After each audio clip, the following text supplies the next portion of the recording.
वो बुरा टाइम अभी मेरा है। मुझे है ना किसी और से प्यार हो गया है, धोखा दे रहा हूँ। घर वाले भी परेशान है। देखो हाथों के हालत ये पूरे रेड रेड हो रखे हैं। मैं निकलूंगा यहाँ से, 1 मिनट रुको यार।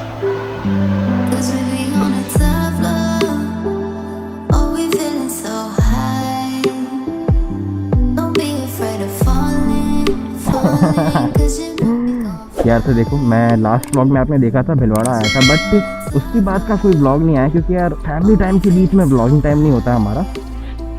तो फैमिली टाइम तो अच्छा खासा बीत गया, व्लॉगिंग टाइम आ गया। तो चलते हैं वापस अपने घर की ओर।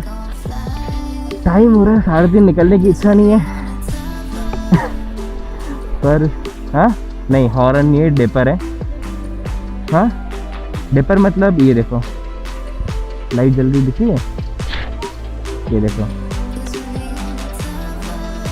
बाय बाय बाय दीदी, है ना, ध्यान रखना है ना। पता है जब आप अपने कज़न से मिलते हो ना तो उसके बाद आपको उनके छोड़ के जाने की इच्छा नहीं होती, बट एक टाइम आता है जब आपको छोड़ के जाना पड़ता है और वो सबसे बुरा टाइम होता है, और वो बुरा टाइम अभी मेरा है। मुझे छोड़ के जाने की इच्छा हो नहीं रही, बट अपने घर तो जाना ही पड़ेगा ना। आगे ज़िंदगी काटनी है, काम करने हैं, तो उसके लिए आगे बढ़ना पड़ेगा। तो बुरा लग रहा है बट क्या करें यार, ज़िंदगी ऐसी है, आपको आगे बढ़ते रहना पड़ता है यार। अभी थोड़ी देर पहले ऐसी हालत हो रही थी ना, जैसे ही मैंने खाना खाया और 2 गिलास छाछ के पिए मैंने, भाई क्या बताऊं, ऐसी गंदी वाली नींद आने लगी ना। बट मैंने बोला कि नहीं भैया अभी नहीं सोना, अभी सो गया तो फिर मैं 7-8 बजे उठूंगा, फिर मेरा निकलना कैंसिल हो जाएगा, फिर मुझे नेक्स्ट डे निकलना पड़ेगा। इसलिए मैंने जगे रहा 15-20 मिनट। मैंने बाद में अपने भाई को बोला, भाई प्लीज़ मेरे लिए एक ब्लैक कॉफ़ी बना दे निकलने से पहले। भाई मैं नहीं चाहता मुझे राइड के बीच में नींद आए, बिल्कुल भी। मैं ऐसे स्ट्रेस में राइड नहीं करना चाहता, बिल्कुल भी राइड नहीं करना चाहता। तो मैंने मेरे भाई को बोला ब्लैक कॉफ़ी बना दे, उसने ब्लैक कॉफ़ी बनाई एंड अभी बहुत ज़्यादा अच्छा लग रहा है, अभी एनर्जेटिक लग रहा है। एनर्जी का कमाल, ब्लैक कॉफ़ी का कमाल, सस्ते नशे, #सस्ते नशे। ये रहा भिलवाड़ा का मेन एंट्रेंस गेट और अब मैं इससे बाहर निकल रहा हूँ। आप लोग सोच रहे होंगे मैं इतने दिन को क्यों निकला हूँ, तो इतने दिन को निकलने के 2-3 रीज़न है। एक तो कज़न्स के साथ था तो रात को लेट शेट बातें चल रही थी, तो सुबह हम लेट उठे थे। और उसके बाद दूसरा रीज़न है कि मैं थोड़े से और टाइम बाद निकलूँ, तो यार मुझे शाम के टाइम पे, जो लास्ट व्लॉग में बताया था मैंने, उस घाटी को क्रॉस करना पड़ेगा। और मैं सोलो राइड पे हूँ, तो शाम के टाइम पे उस घाटी को अकेले क्रॉस करना थोड़ा सा रिस्की होगा मेरे लिए। तो मैंने सोचा क्यों ना इसी टाइम पे निकल लिया जाए, ताकि मैं सही टाइम पे उस घाटी को क्रॉस करके घर पहुँचूँ।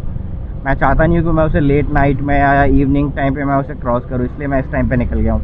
और अभी चल रहा है मानसून सीज़न, अगर मैं इस टाइम पे निकल, रास्ते में बारिश वारिश भी मिले मुझे, तो एक बार को मेरे पास टाइम रहेगा हाथ में कि हाँ चलो ठीक है, मुझे टेंशन लेने की ज़रूरत नहीं रहेगी कि मैं गलत टाइम पे निकला हूँ या फिर यार मैं थोड़ा लेट हो जाऊँगा, आगे कुछ दिखेगा नहीं। तो ये एक बेनिफिट हो गया मेरे लिए। थोड़ी सी धूप सहनी पड़ेगी बट कोई ना, सह लेंगे।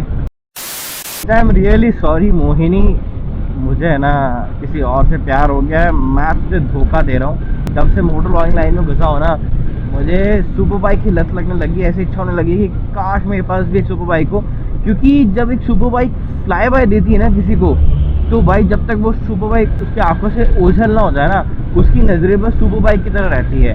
और जब मैं राइड करता हूँ ना, तो हाँ कोई अगर मुझे देखता है तो वो सोचता है हाँ एक राइडर जा रहा है। जब एक सुपर बाइकर निकलता है ना, तब भाई वो जब तक सुपर बाइक गायब नहीं हो जाए ना, तब तक सब उसी को ही देखते रहते हैं। चाहे किसी को बाइकिंग पसंद हो चाहे नहीं हो, उसकी आंखें उसकी कान सब उस सुपर बाइक की तरफ ही रहते हैं। बट पहला प्यार होता है। मैं लाइफ में कितनी भी बड़ी बड़ी बाइक्स ले लूँ आने वाले टाइम में, बट मैं कभी भी अपनी मोहिनी को नहीं भूलूंगा, कभी भी अपनी मोहिनी को नहीं भूलूंगा। क्योंकि आप जैसे शुरुआत करते हो ना, उसे कभी भी नहीं भूलना चाहिए, उसे हर टाइम याद रखना चाहिए। कि मैं एक साथ 2 चीज़ों पे ध्यान नहीं देता, क्योंकि जब मैं अगर राइडिंग कर रहा हूँ, स्पीड में हूँ, तो मैं बस राइडिंग पे ध्यान देता हूँ, क्योंकि मैं अपना माइंड डिस्ट्रैक्ट नहीं करता कि नहीं यार वो व्लॉगिंग भी करूँ। और जब मैं व्लॉगिंग करता हूँ तो मैं अपने बाइक को धीरे कर लेता हूँ। तो ऐसी कुछ बात है। तो जब भी आप राइड करते हो या मोटर व्लॉगिंग करते हो, तो अगर आप स्पीड में हो तो मोटर व्लॉगिंग करना उस टाइम बंद कर दो।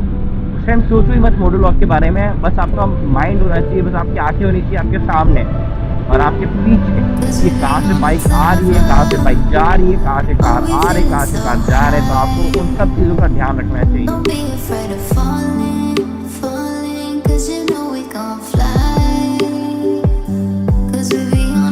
लगता है यहाँ पे थोड़ी देर पहले ही बारिश हुई है, क्योंकि रोड सारे भीगे हुए हैं और गीली मिट्टी की बहुत खुशबू आ रही है। अच्छा हो मैं सही टाइम पे निकला यार।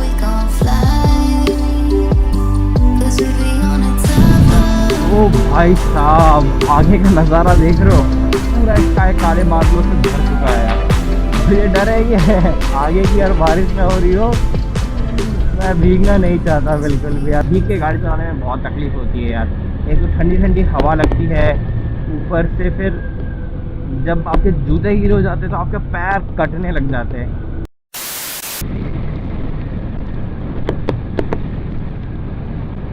यार मौसम बहुत सुहाना हो गया और हल्की हल्की ड्रिजलिंग चालू हो गई है और तेज लगता है तेज बारिश चालू हो गई है, तो मुझे कहीं रुकना पड़ सकता है यार। अब मेरे कैमरे में पानी जाएगा तो आपको भी कहीं बंद करना पड़ सकता है, तो अभी आप रुक के अपना कैमरा को संभालते हो। भाई साहब तेज बारिश हो रही है यार, तेज। अब हमें कहीं रुकना पड़ेगा, कहीं शहर देखते रुकते। तेज बारिश स्टार्ट हो चुकी है, गाड़ी वहाँ जल्दी जल्दी पार्क कर दी, थोड़ी से भीग चुके हैं। यहाँ पे वेट करेंगे बारिश रुकने का, उसके बाद ही निकलेंगे यार। ऐसी बारिश में मैं बिल्कुल भी भीग के चलाना नहीं चाहता। तो जैसे ही बारिश बंद होती है मैं निकलूंगा यहाँ से। बहुत तेज हवा और बहुत तेज बारिश चल रही है, मुझे अंदर रखना पड़ेगा। 1 मिनट रुको यार। यार इतनी तेज बारिश हो रही थी, बट जैसे ही बारिश थोड़ी कम हुई मैंने अपना सारा बैग पैक लिया, कवर करा और निकल पड़ा। और आगे आके देखा तो थोड़ी कम बारिश हो रही है। वैसे देखा जाए तो अभी तक हाँ बैग मेरा सेफ है, मैंने अपने रेन कोट से पूरा बैग को कवर कर लिया था। और रेडा टैंक बैग ने बहुत अच्छा काम करा यार, क्योंकि ये बिल्कुल भी नहीं भीगा है यार। इसके टैंक कवर ने इतना सही ढंग से काम करा ना, ये पूरा सूखा हुआ है ना। I am literally happy. इसके अंदर ही मैंने अपना कैमरा फ़ोन वोन सब रखा था, सो आई एम हैप्पी नाउ। और अब यहाँ से आगे निकलेंगे। ग्लव्स पूरे भीग चुके हैं, देखो हाथ कैसे कट चुके हैं। तो मैं थोड़ा ट्राई करूँगा कि बिना ग्लव्स के गाड़ी चलाऊँ, क्योंकि हाथ पूरे कट चुके हैं यार। यार ठंड ऐसी लग रही है ना, क्योंकि पूरा ऊपर से नीचे तक भीग चुका हूँ। और अभी तो और ज़्यादा ठंड लग रही है। जब तक जूतों में पानी नहीं घुसा था ना तब तक ठीक था, बट जैसे ही जूतों में पानी घुसा ना हालत टाइट हो गई भाई। बहुत बहुत बुरी हालत हुई है, बहुत बुरी हालत।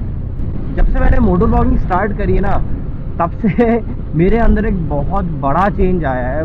और वो चेंज मेरे अपने मानने के लिए तैयार ही नहीं हो रहे। वो बोल रहे तू अगर बोलेगा कि तू पीएम बन गया है तो हम मान लेंगे, बट अगर तू ये बोले कि भाई वो चेंज तेरे में आ गया है तो हम नहीं मानेंगे। तो आप ये चेंज सोचो कि ये चेंज क्या आया मेरे में, और साथ ही साथ अपने सिनेमैटिक शॉट्स एंजॉय करो। तो सिनेमैटिक शॉट्स एंजॉय करो और सोचो, और अगर नहीं पता पड़ा तो थोड़ा सा वेट करो, मैं बताता हूँ आपको क्या चेंज आया मुझमें।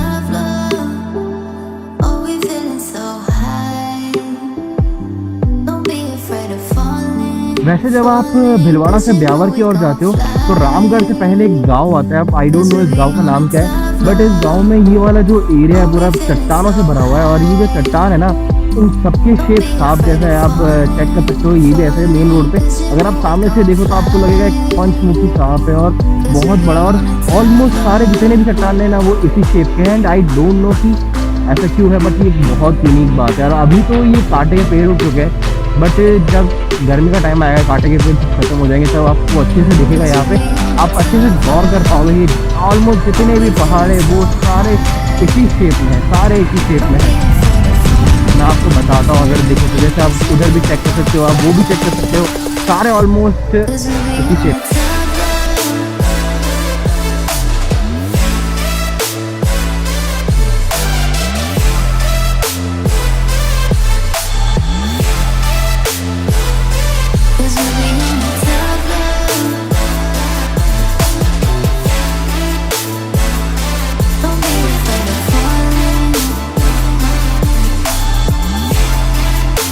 आई होप आपको सिनेमैटिक्स अच्छे लगे होंगे। तो अब मैं बताता हूँ आपको वो बात जिससे मेरे जितने भी अपने हैं वो सारे अचंभित हैं, सारे शौक में है कि भाई ऐसा कैसे चेंज आ गया। मोटर ब्लॉगिंग करने से पहले मेरी लाइफ ऐसी थी कि मैं सोता था सुबह के 10-11 बजे, रात भर जगता था, मूवीज़ देखता था, घूमता फिरता था। और अब ऐसी लाइफ हो गई है कि अब मैं सुबह के 4 बजे 5 बजे उठ के अपनी एडिटिंग अपना काम हम करना स्टार्ट कर देता हूँ, राइड पे जाता हूँ, ट्रैकिंग पे जाता हूँ। तो अच्छी लाइफ होने लगी। मैं खुश हूँ इन चीज़ों से और मेरे घर वाले भी खुश है। बट एक बार को मेरे घर वाले भी परेशान है कि पहले तू रात भर सोने नहीं देता था, उठ के कॉफियाँ बनाता रहता था, खाना पीना बनाता रहता था, और अब तो 4:30 बजे उठ के वापस कॉफ़ी बनाने लग जाता है, काम वाम करने लग जाता है। तो अभी भी घर वाले परेशान है, पहले भी घर वाले परेशान थे, बट हाँ घर वाले खुश भी है कि भाई तू सुधर रहा है। वो आपको दिखाता हूँ हाथों की हालत क्या हो रखी है। ये देखो हाथों की हालत, ये पूरे रेड रेड हो रखे हैं, और पीछे बैकपैक भी बांध रखा है, तो थोड़ा सा असर उसका भी हो रहा है, और थोड़ा सा असर बारिश का। वैसे तो मैं भी अपनी शॉर्ट और स्वीट राइड करके अपने घर आ चुका हूँ। और अगर आपको भी ये व्लॉग शॉर्ट एंड स्वीट लगा हो तो प्लीज़ वीडियो को लाइक कर देना, एक शेयर कर देना और एक कमेंट कर देना, और मेरे चैनल को सब्सक्राइब कर देना और बेल आइकन बटन दबा देना, ताकि आपको वीडियो की नोटिफिकेशन सबसे पहले देखने को मिले। नेक्स्ट व्लॉग में साइनिंग आउट, रॉय।